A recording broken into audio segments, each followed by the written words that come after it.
We also had the European Union failing to agree on giving Ukraine more money as well.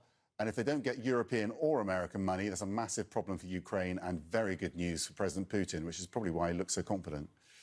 I mean, and frankly, if the Europeans stop sending money as well, it's going to make it even, it's going to contribute to the political atmosphere in the U.S. being even more difficult for Ukraine. If there are politicians here who are able to argue, well, the Europeans aren't helping and it's in their backyard, why should we be doing it too? That's challenging. So in addition to answering journalist questions, there were questions from the public for Putin, and these were all quite respectful. But there are these screens behind Putin. Obviously, the words are in Russian, but the questions are things like, when will Russians stop killing Russians? When will we live better? And when will the real Russia be more like TV Russia? Why was this allowed, do you think?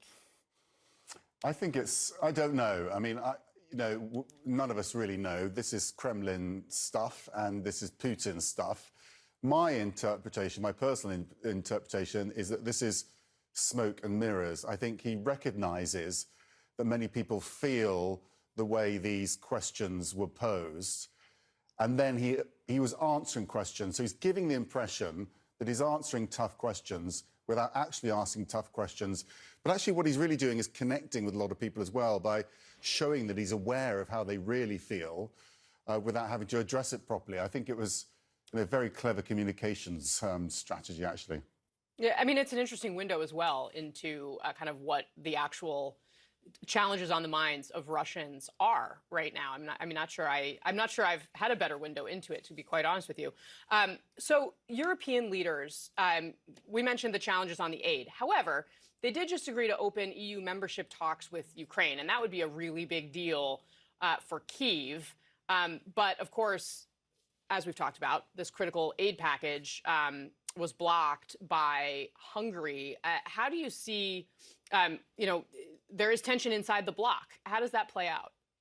Well, yeah, I mean, it's difficult, isn't it? It's similar to the UN. You need, unanimity to vote for this aid package to Ukraine.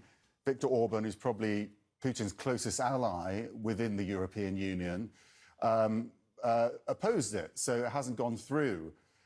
So you have to be, aware that it's only one country and not one of the biggest countries that objected to this. Everyone else agreed to it. So this isn't a massive divide within the European Union, but it is a problem. And there are complexities behind it because Viktor Orban wants certain things from the EU, most notably money that he feels has been held up that he hasn't received. So there will be a way to negotiate through this with him. This is politics, perhaps, but also just the view of one country within the EU. I don't think it's reflective of the entire EU.